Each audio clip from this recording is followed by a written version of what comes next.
Welcome once again to Lehto's Law. Here's Steve Lehto. We've had quite a few food lawsuits in the news lately. Subway tuna sandwiches. You remember the Hawaiian rolls case. And then, of course, we had the issue with the vanilla. And somebody was suing, saying that things that were labeled as containing vanilla actually didn't contain vanilla. They were actually flavored to taste like vanilla. Therefore, there's some kind of false advertising there. Well, this is a new one, and several people sent this to me. New York woman sues Kellogg's for $5 million for misleading customers by bulking out its strawberry Pop-Tarts with pear and apple. Now, a strawberry Pop-Tart is something I'm actually familiar with. And it's not uncommon that if you were to open up one of the cabinets in my kitchen, you might see a box of Pop-Tarts in there. I actually checked right before I shot this video, and I didn't have any. I was kind of bummed out. But it's one of those things that I'll often buy and throw in a cupboard and leave there because I think they've got the shelf life equivalent of like styrofoam. I think they last forever as long as you keep them in a dark, cool place like a cabinet in my kitchen. So Pop-Tarts are something I'm familiar with. I don't eat a lot of them, maybe a box a year or something. But like I said, they're just a food stuff that lasts forever. But the question is, when you buy a strawberry Pop-Tart, do you really assume that it's going to contain a large number of strawberries? Or does the word strawberry more reflect what it's flavored as? Because you'll probably know this, but a Pop-Tart is about that thin, okay? And it's yay wide and about yay long, and it's not that large. And so if you were to measure the volume of the contents of the Pop-Tart, I'm talking about what's inside the Pop-Tart, there's about half a teaspoon of material in there. And the question is, how many strawberries did you think were going to be in a space that small? Okay? It's kind of like if a Volkswagen pulled up, Volkswagen Beetle, and you expected 35 people to get out. That wouldn't seem reasonable to me. Now, I understand they did gags of stuffing people into Volkswagens, but really, when you buy a Pop-Tart, what do you think is inside of it? And so, in my mind, the word strawberry refers to the flavor, not the majority of the contents. But Keith Griffith wrote this story for the Daily Mail, but I saw it reported a bunch of other places. A $5 million class action lawsuit accuses Kellogg's of misleading its customers about the fruit content of strawberry Pop-Tarts because they contain few actual strawberries. They do contain some, but apparently not enough in this plaintiff's mind to qualify to use the word strawberry on the label. The suit filed by New York plaintiff accuses the convenience food giant of padding out strawberry Pop-Tart filling with cheaper contents such as pears and apples. The suit seeks $5 million in damages and is seeking to also force Kellogg's to change its allegedly misleading Pop-Tart labels. A spokesperson for the Kellogg company declined to comment, saying it's pending litigation. This, of course, is not the first time that the ingredients of strawberry Pop-Tarts have been litigated. A separate lawsuit in August alleges the labels on strawberry Pop-Tarts are misleading because they give consumers the impression the fruit filling contains a greater relative and absolute amount of strawberries than it does. So it sounds a lot like the other lawsuit, which means that you have two lawsuits of equal merit here. And I'm not sure how the word strawberry implies a relative and absolute amount of strawberries. I just don't see that. And by the way, a lot of people know that I specialize in lemon law. The bulk of my legal practice is suing car companies for defective cars. But I actually am a consumer protection attorney. I've handled so many consumer protection cases that I couldn't list all of the types of cases I've handled in my career. I've dialed it back because I have enough work off the lemon law claims to keep me busy, but I used to handle all kinds of stuff. And so I am very, very aware of this field of law. And when I look at the lawsuits that get filed, I often look at them and go, it's interesting. I wonder if somebody brought that to my office, what would I have said? And the first thing I would say is when you look at the Pop-Tart packaging and it simply says strawberry, what does that mean to the average consumer? And I assume it means the flavor. It's the flavor of the Pop-Tart. What flavor is that Pop-Tart? Strawberry. No. What's the majority of its content?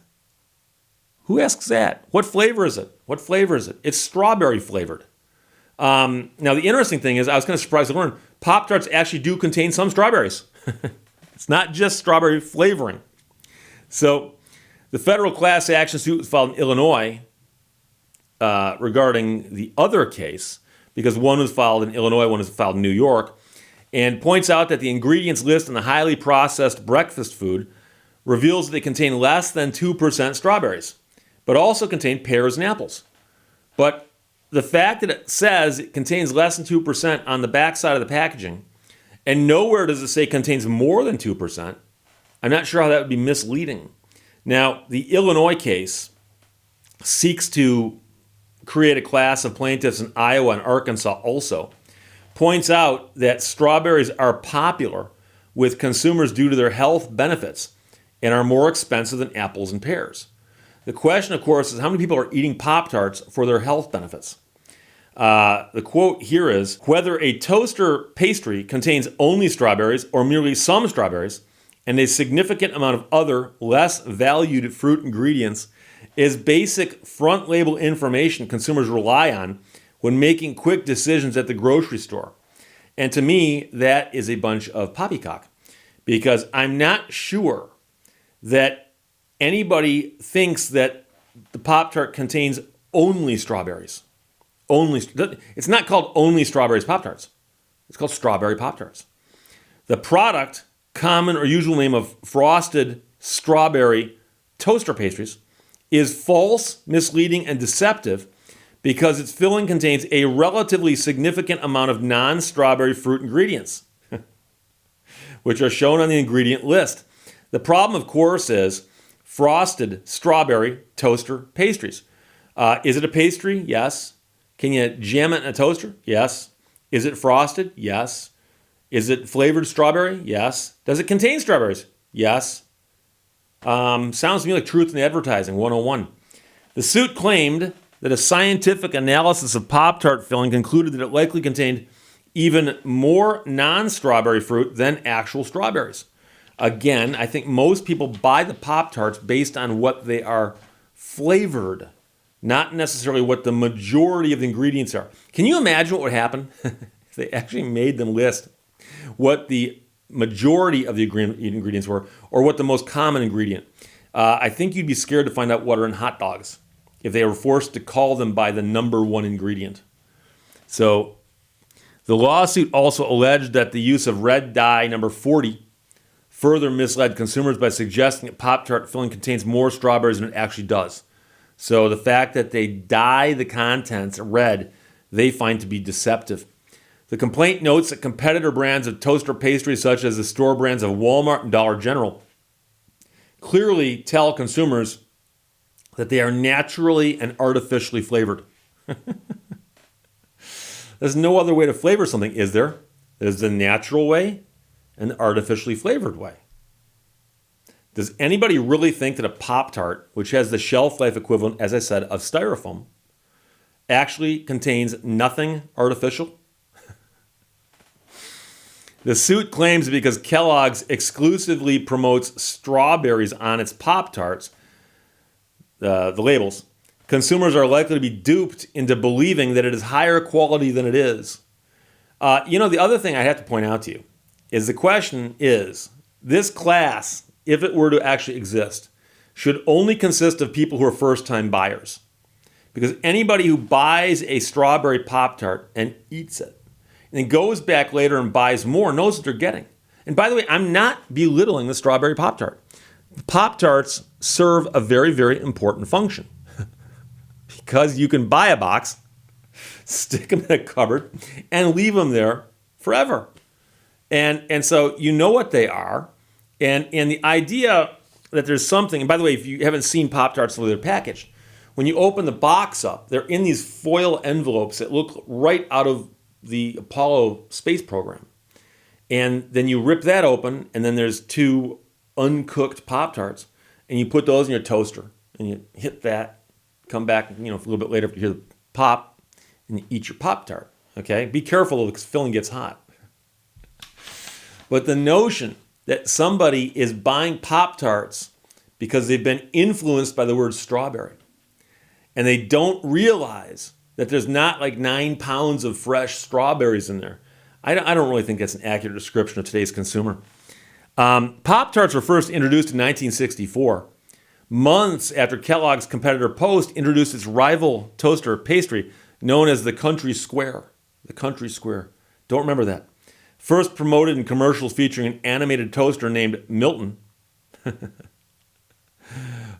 Pop-Tops skyrocketed in popularity and quickly dominated the market. Currently, Pop-Tarts are produced in dozens of flavors as well as various seasonal and limited edition flavors. And the question is, will they go after the other flavors? Because I'm pretty sure like the blueberry Pop-Tarts probably contain stuff other than blueberries as well as something blueberry and so on. But this to me is a real stretch. It's a real stretch because you have to ask yourself, what do people think is meant by the packaging? And now, when you say that there are the King's Hawaiian rolls, somebody saying, I thought they came from Hawaii. That seems like a stretch when somebody's in New York City to think that bread came from Hawaii and is still fresh. That seems like a stretch. But it makes more sense to me than somebody who looks at a box of Pop-Tarts and goes, I thought the word strawberry meant that it contained nothing but strawberries and that it contained a lot of strawberries, even though the space in which they put the non-pastry material is that small. If you took one full big strawberry, it would not fit in that space. It wouldn't. So this one seems to me to be a little bit beyond the pale. Just a little bit.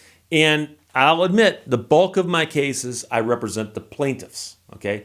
I have defended some cases and handled some other types of cases. But when it comes to consumer protection cases, generally speaking, I am a plaintiff's attorney.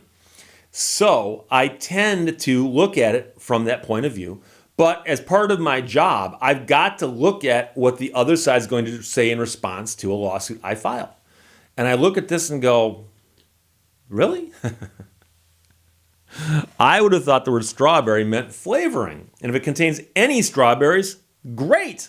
But hey, what am I going to tell you beyond that? So Sue and Jason, thanks for sending it. New York woman sues Kellogg's for $5 million. There's also another lawsuit in a different state for misleading customers by bulking out its strawberry Pop-Tarts with other fruits. Questions or comments, put them below. Let's talk to you later. Bye-bye. Thank you for watching Lehto's Law. Every man's work, whether it be literature or music, pictures or architecture, or anything else, is always a portrait of himself.